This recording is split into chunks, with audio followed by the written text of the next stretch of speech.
Welcome to the Ras Patel Show, where your soul meets strength and every story awakens your ability to rise, heal, and strengthen your alignment.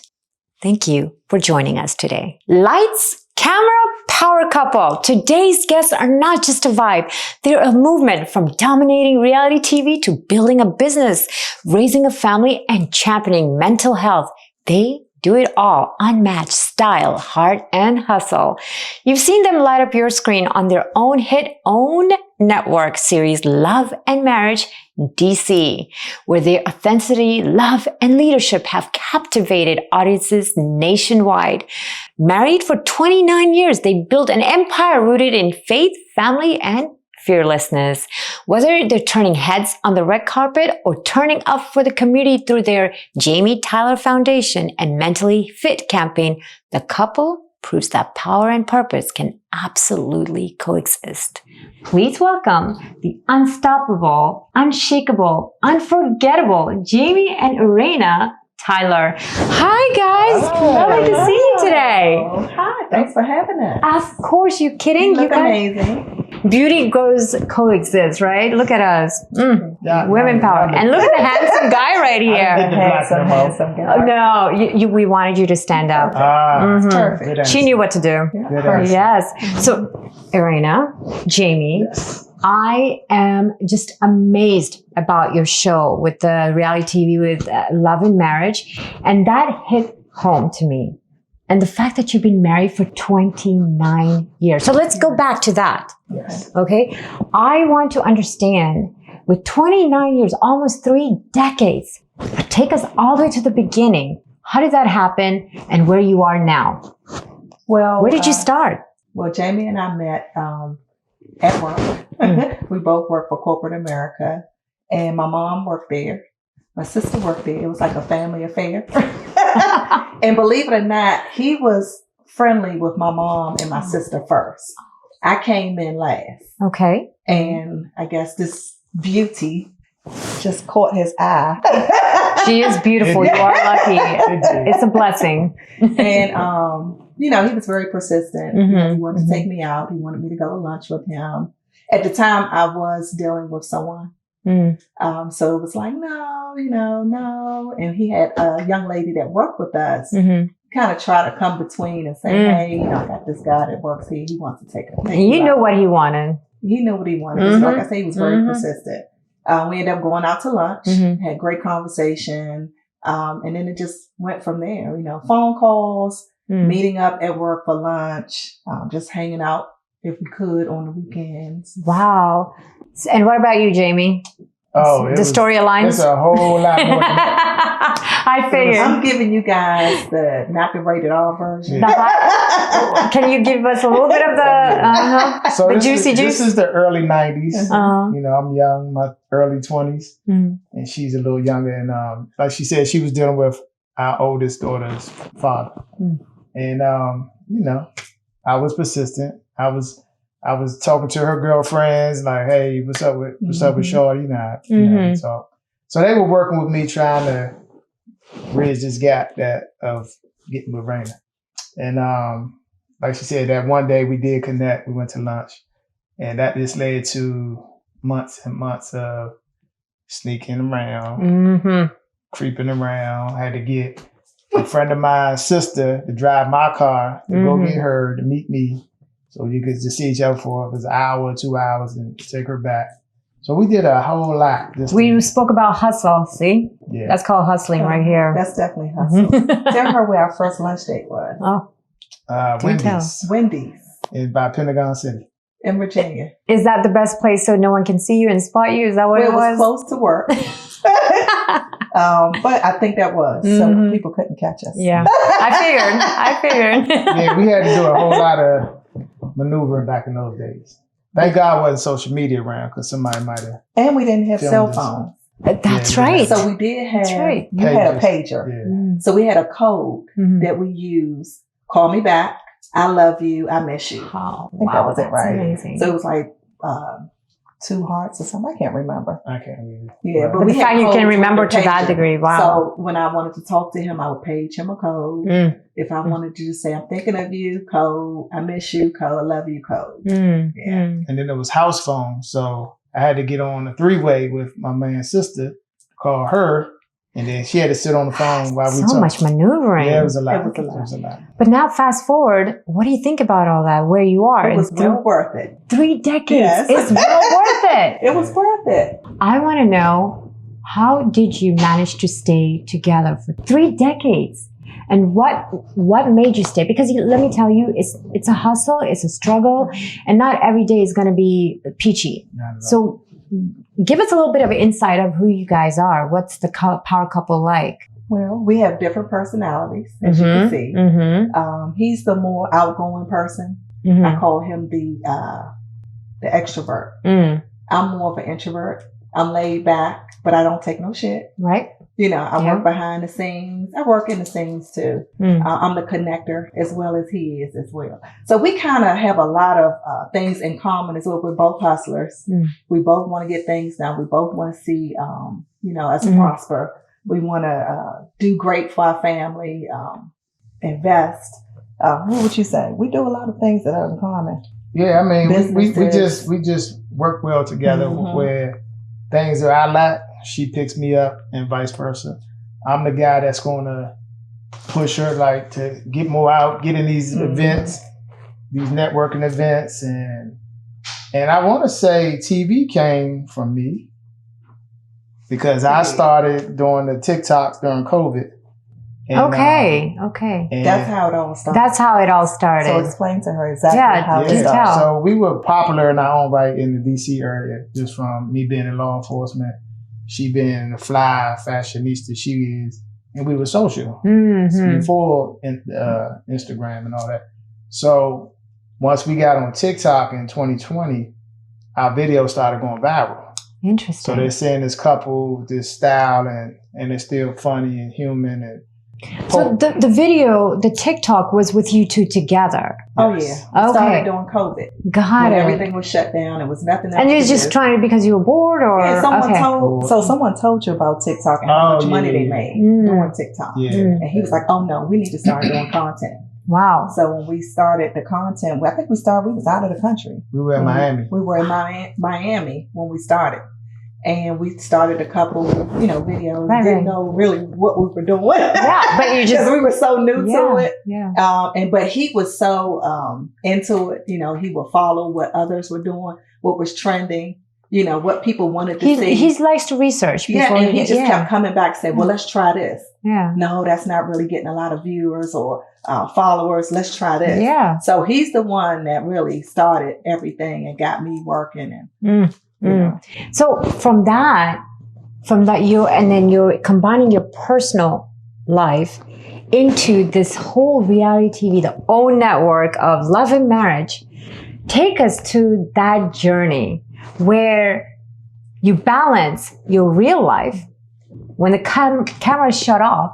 How do you switch onto your personal lifestyle? And then how do you maintain when the camera's on and still being the real you? Give us the whole perspective on that. Let me tell you about the real me. Okay. TikTok brought out the real me. Really? Because when people see me in public, out at events, I'm not very talkative. I'm very observant. Right. Like you said, I'll observe you first before I start an entire conversation with you. Exactly. I'm the same. You and I are a lot like. So people didn't think I had a personality. Pretty much a pretty face personality, no personality, just blood or stuck up. Let's say that. Amen. That's what the resting bitch face. There you go.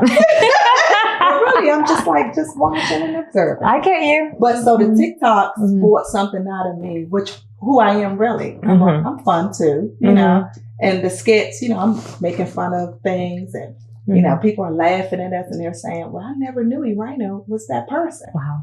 They enjoyed it. Yeah. So like he said, from me not coming out of my shell, but just showing people who I really am doing the skits.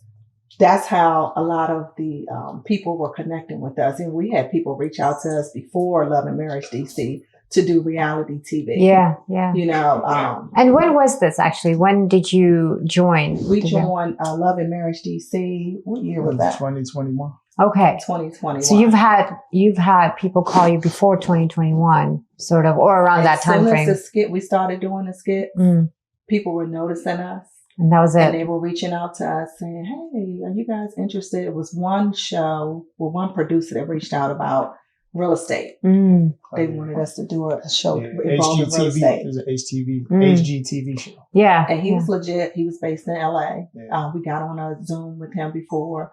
And, you know, he talked about his expectations. But we were doing a little bit of real estate, but he wanted full-time, 100% committed to real estate. He wanted agents. Yeah. We were more investors and flips. And got it. wholesale. Yeah. Those flipping houses. Yeah. Got it. Understood. And then also Potomac reached out to her the year Mia was picked.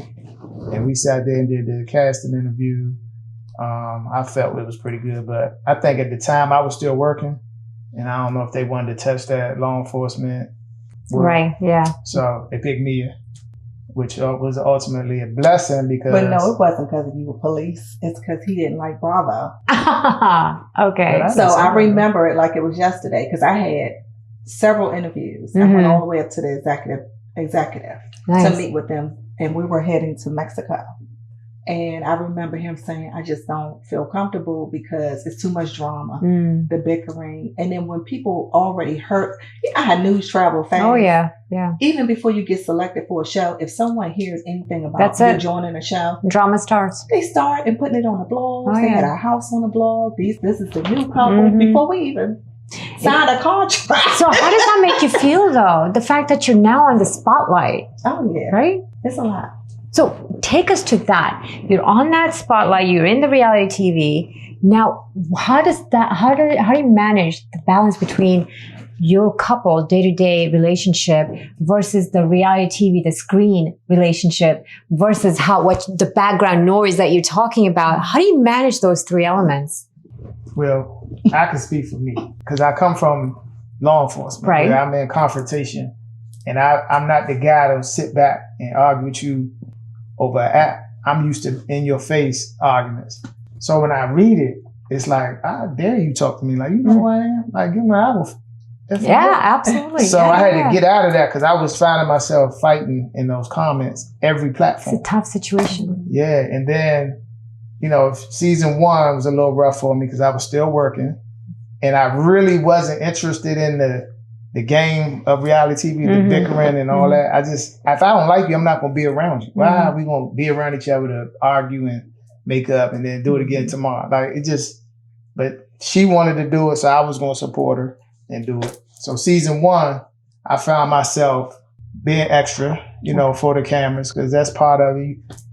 In a real world, we arguing, I could just say, all right, I'm done with it and leave. Go in the car and leave. And then how do you show on screen the real couples while everyone's You have to have the conversation. Okay. You have to show conflict and resolve. And they want to see how you're going to resolve it with your castmates, with your mate, with your kids. And it took me a while to understand that world. And by season 2, you know, I was retired at that point, and I just really opened up to like, I don't care. If you want it, you're going to get it. If you want it, you're going to get it. And if we're going to move on, we not. I don't care at this point. Y'all got me here. Let's get it. But see, Jamie failed to realize his casting interview, we have to cast, okay? Even though we were referred to the show by Monique Samuel. Shout out to Monique.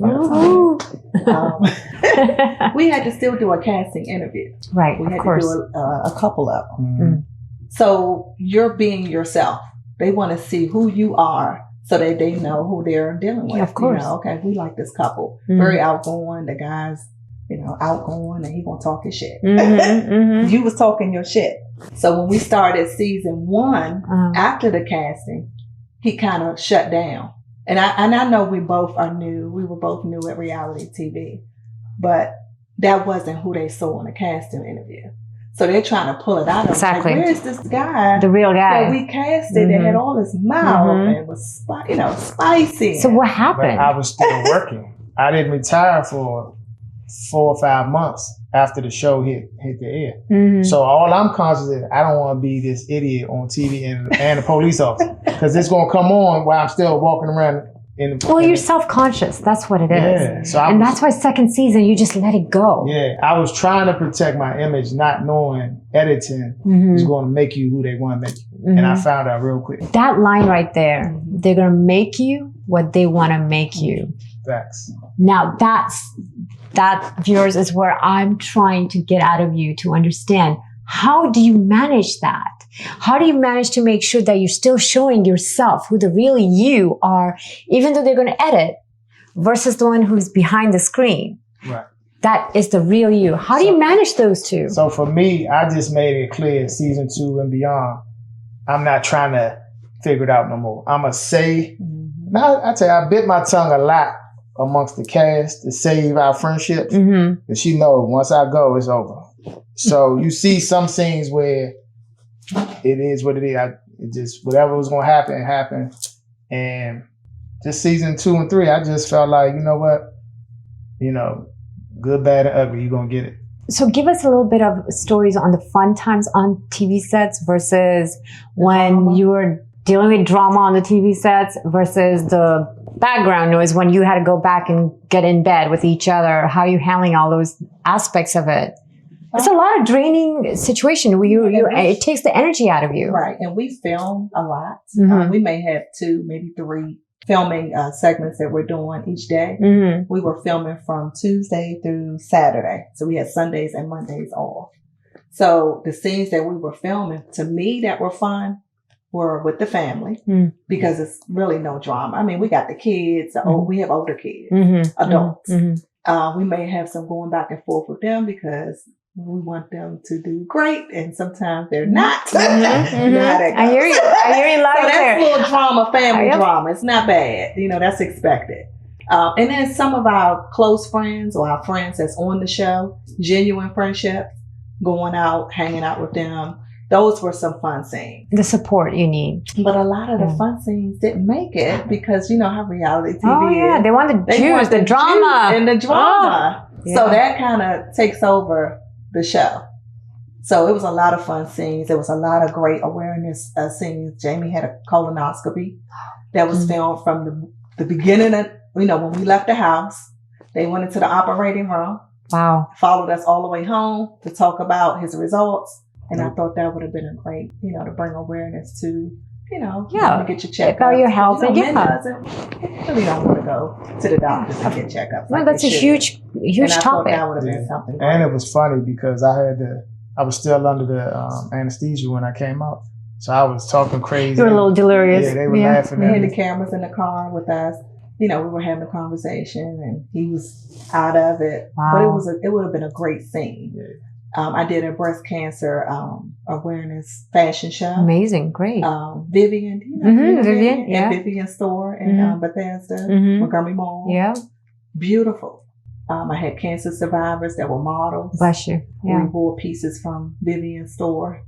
It was a little bickering amongst the cast, but I guess it wasn't enough to be like, this scene will stick and we're going to show this. Right. And I was so upset because this was season 1 and we were, not familiar with, the editing and what's going to make it and what's not. Season 2, we know how to make stuff stick. And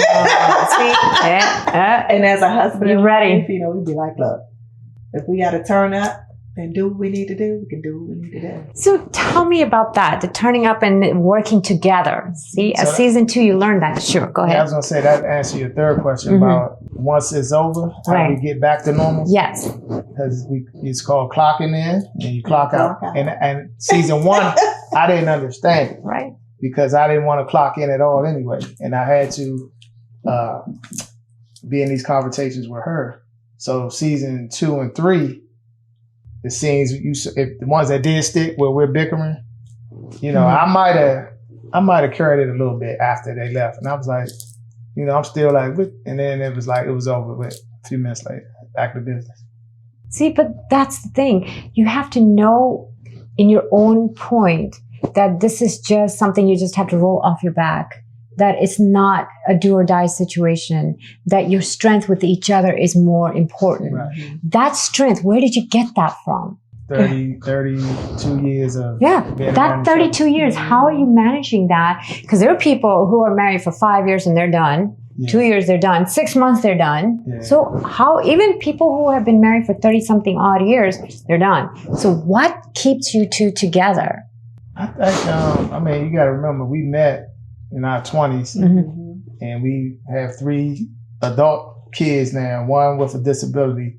So it's no tougher task than try to raise a child with a disability.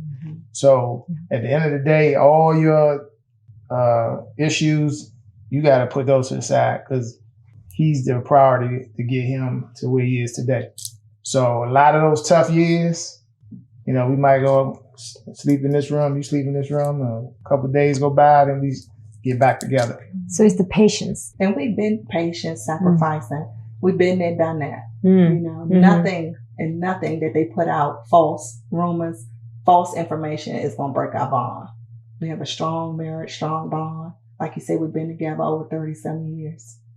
We have a lot invested.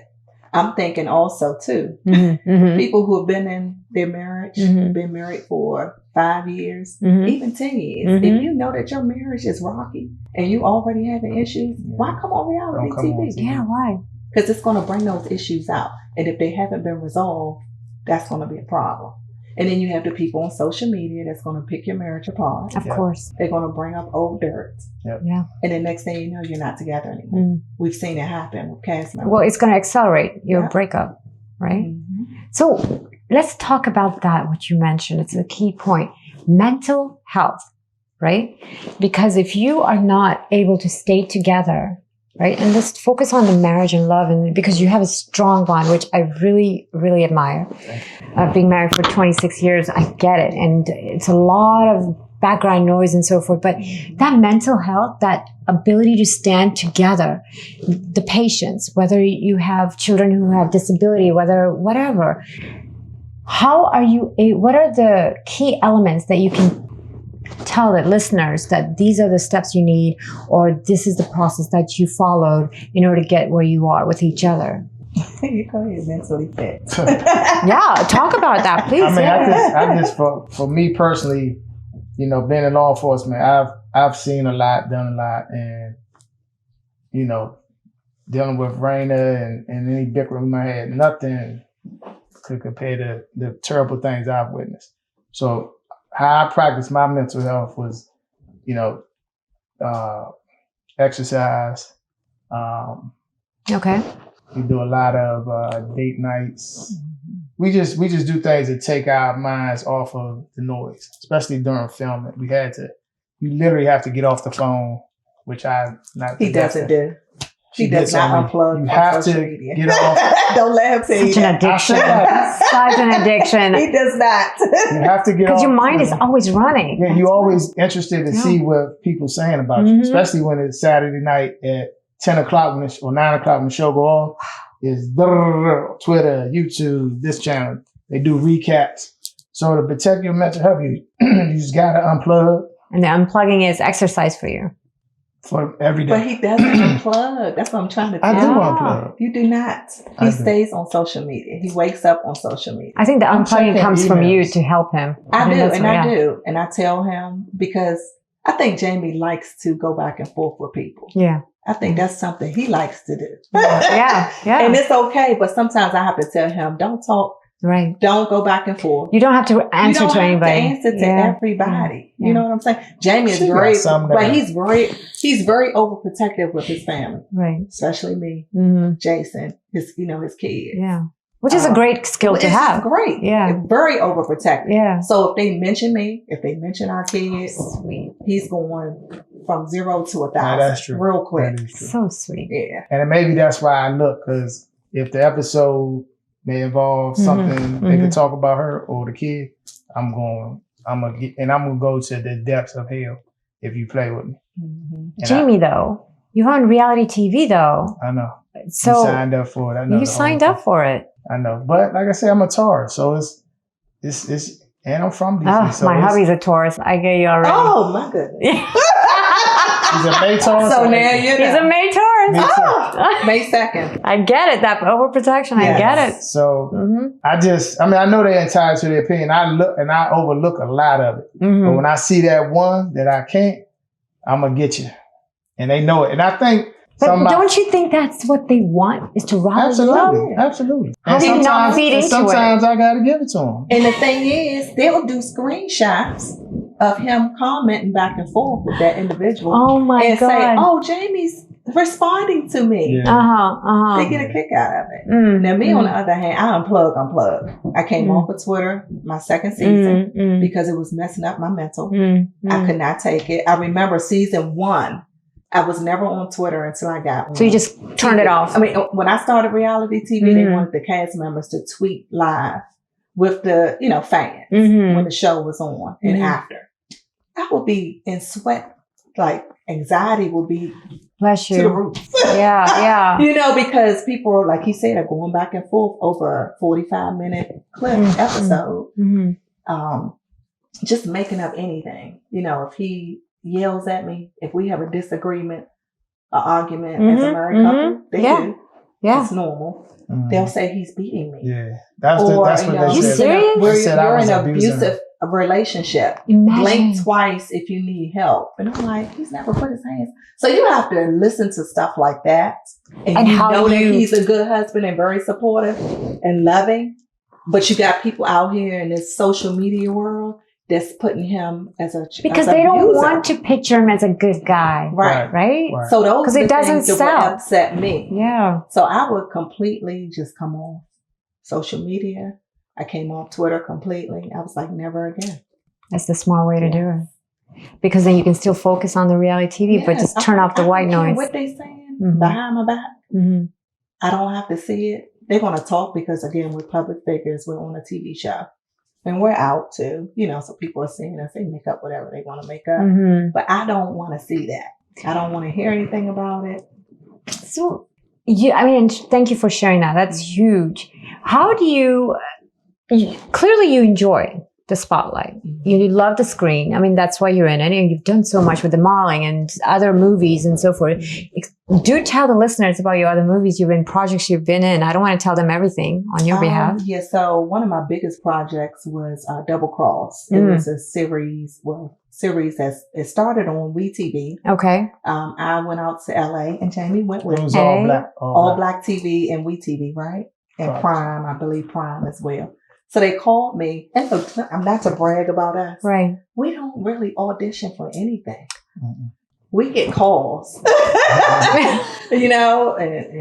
Yeah, that's huge. Talk about cast members, but we get phone calls. We can talk about cast members. That's a subliminal. We can't talk about castings. That's a subliminal. I hear it loud and clear. We don't go on castings. They call us. They reach out to us. So a good girlfriend of ours who is the writer and director of Double Cross, which is huge. They have a lot of followers and, a lot of views. Reached out to me to do season 3.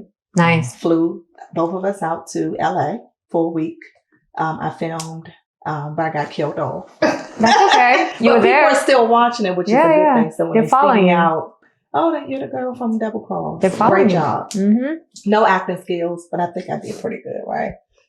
So I did Double Cross, which was my biggest one. I did a few movies that are on BET Plus. Tressa Smallwood, who is with Megamind Media. What else? It was a Trophy Wife. Trophy Wife. Oh, which yeah, is that's also, Tressa Smallwood, Megamind Media. Yeah. We were in a movie called All In by her as well, where we just have a cameo walking down the sidewalk with our family. And like she said, that was a call. We were out and about. She said, hey, I need your family to be in this movie. And that was it. And that wasn't a speaking role. Double Cross was a huge speaking role for me. Because I was in probably 5 of 8 episodes. Nice. And then I did a few plays too. In the DC So area. obviously you love the screen. You love the spotlight, right? That's what I was trying to make the listeners understand. The spotlight, but I'm also, at some point, I have to go into my little corner and energize my battery, because my battery is, my social battery goes on low. Yeah. Because when I do big events, we're hosting. We have to network. We have to take pictures. You got to keep that smile on your face. Yeah. You can't the have mask attitude on because you'll be on social media and say, I met Erana and she has a terrible attitude. So you have to make sure that you're smiling at all times and you're pleasant. Right. And I shut down a lot. And what do you do when you shut down? How do you cope with it? Where do you go? Do you have I take spa day or look? I take all this off. Oh, yeah. No makeup, tennis shoes, baseball cap. You're just like me, I honey. get my nails done. Yeah. Take it all self-care off. day. Yeah. And I tell him I'm not going. If you have someone calls you about another party or hosting, if it's not on my calendar now, don't ask me. I'm not doing it. You're at home chilling with a TV on and just relaxing. My days are planned out because I'm a Virgo. I'm very organized. Everything is planned out. What I'm wearing is going to be planned out. What I'm going to look like is going to be planned out. How I'm feeling is going to be everything is planned out. And anything that comes in and interrupts what I have already scheduled, it just takes. And the structure is important. The structure is important to me. And for you both in the relationship, right? Because that's the only way you can actually communicate and understand each other, I feel. That open communication, the understanding of the flaws and the imperfections that you both have, but still, you're able to go through it. He knows me very well, and that's how we get along so well. Yeah. He knows me. He knows that. But he knows you, but he loves you given everything and vice versa, right? And I know him very well. So that's the beauty of it. If understanding the couple's weakness and still accepting who you are. Right. Because many people don't get that. And because he knows sometimes I do shut down and get overwhelmed, I know who he is. And I know he likes to go out. You know, he's very supportive. Right. That's number one. So, you know, someone's going to send him a last minute invite. He's supportive, you know, because they support us. Go. Yeah. You don't have to. You don't have to go with me. Yeah.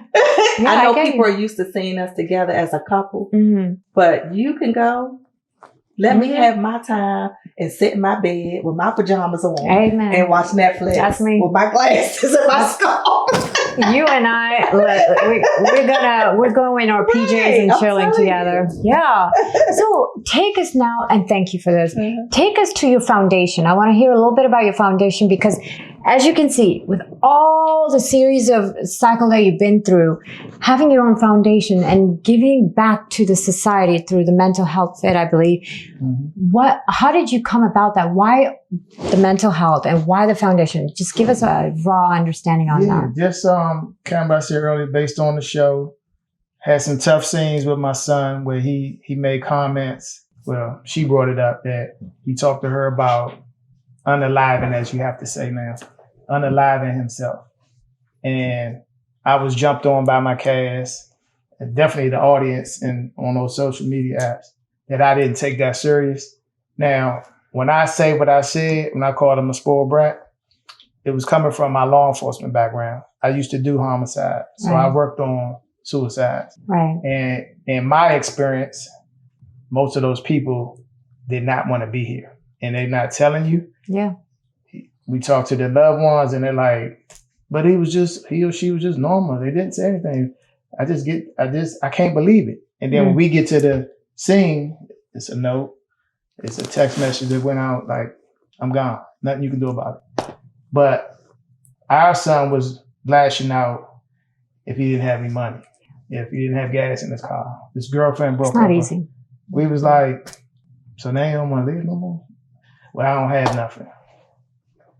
But you have a car, go get a job, and then you can go do all these things you want. So none of that was making sense to me, and I was pretty vocal on the show. Like, he's a spoiled brat. And they jumped on me. Oh, just those words, that's it. Yeah, so I took it upon myself. I told the producers, I'm not talking to him anymore in the scene without a therapist. So we're going to have this conversation with a therapist. That's I'm going to beautiful. hold myself accountable and let us have this back and forth with a middle person who can get their opinion. And, the scene went great. We moved on after that. And I said, you know what I'm going to do? I'm going to really take it another step further. And that's when I thought of doing the Jamie Tyler Foundation, which focused on law enforcement, healthcare providers, doctors, nurses, military, because those careers are all stressful. You're dealing with the public day in and day out. It's high stress environments.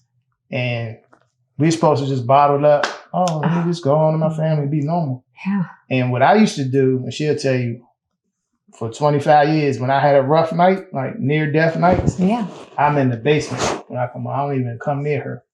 And she's like, why you down here? I'm like, just chilling. But I just almost died, you know what I mean? So it's like, I don't want to tell her that because I don't ever want her to worry about me. So, but she gets you.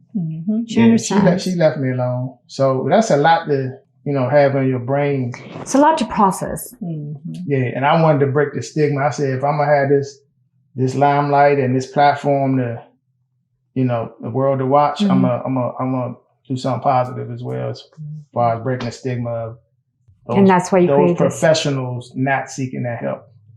That's beautiful, and I'm so honored to have met you. Likewise. Because the fact that you were able to take your spotlight, your publicity, your fame into something valuable, and you're seeing that and trying to provide that support. Not many people have the ability, or you can have that understanding that you need to give back. Yeah. And you did it because you saw that within your own family. Yeah.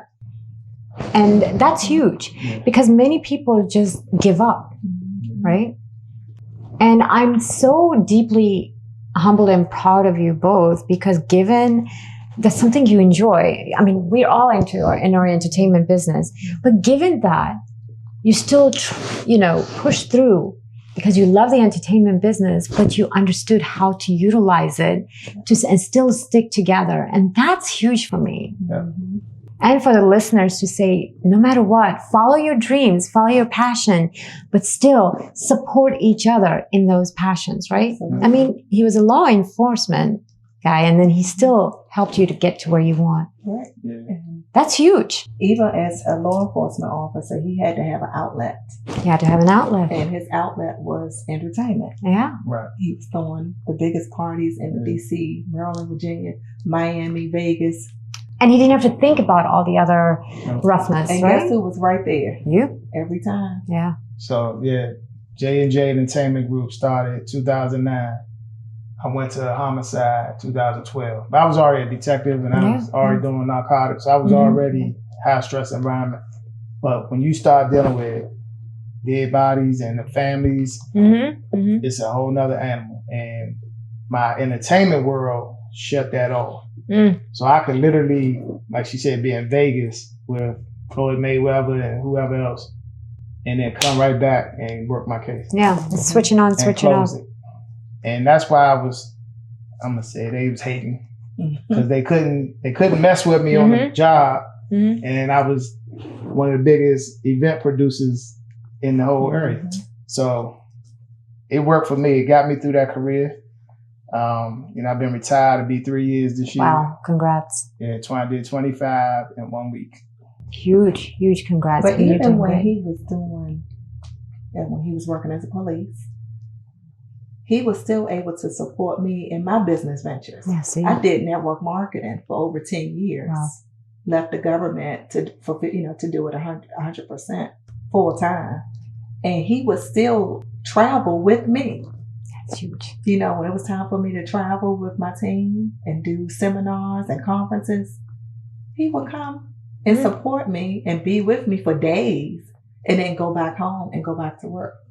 That's true. Where relationship. he got his batteries from, I have no idea. From you, and you got it from him.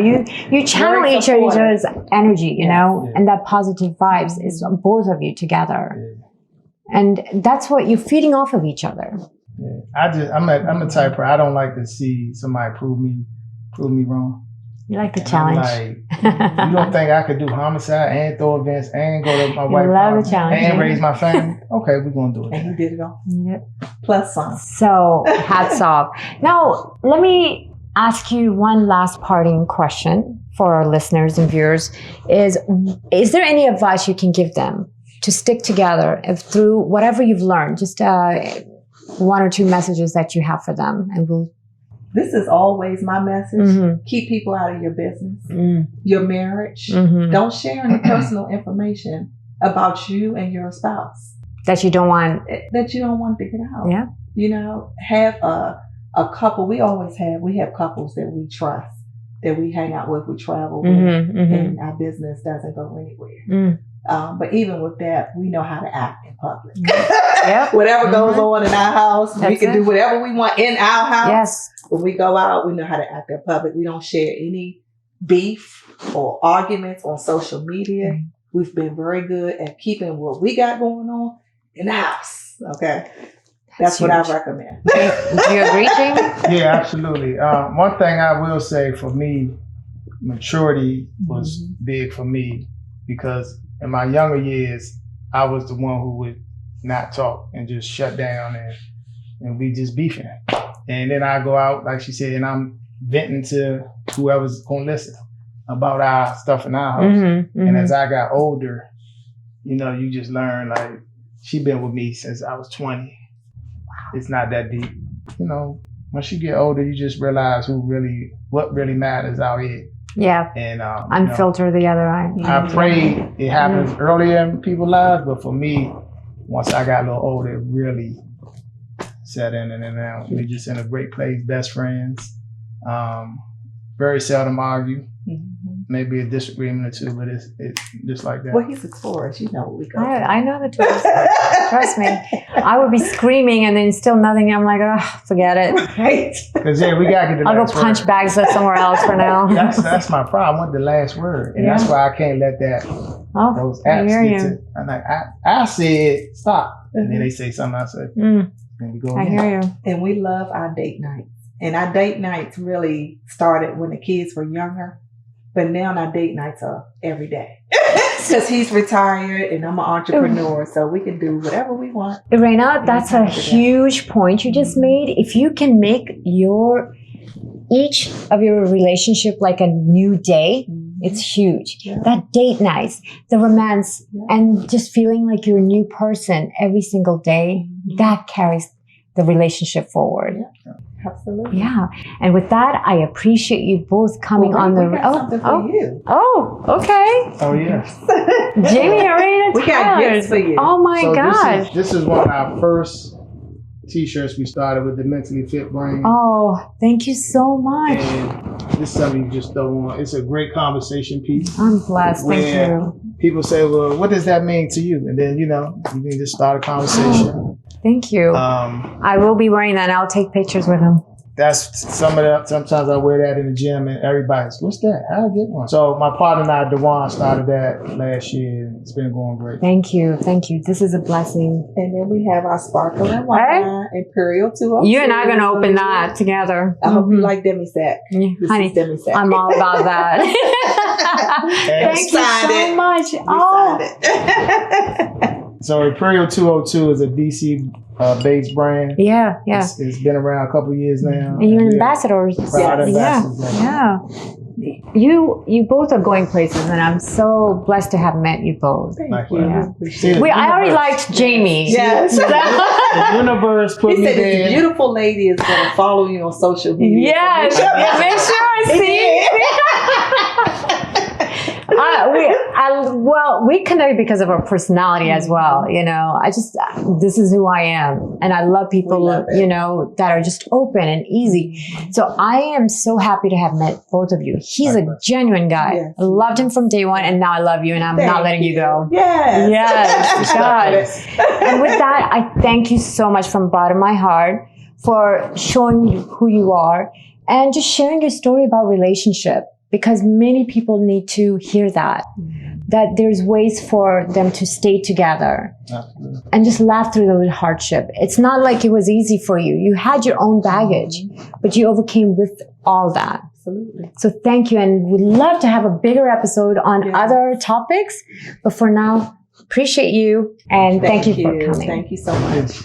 There you go. And please follow them right below, Jamie Taylor and Erana Tyler. And you'll have the information right below. Thank you and love you guys. Take care. Bye-bye.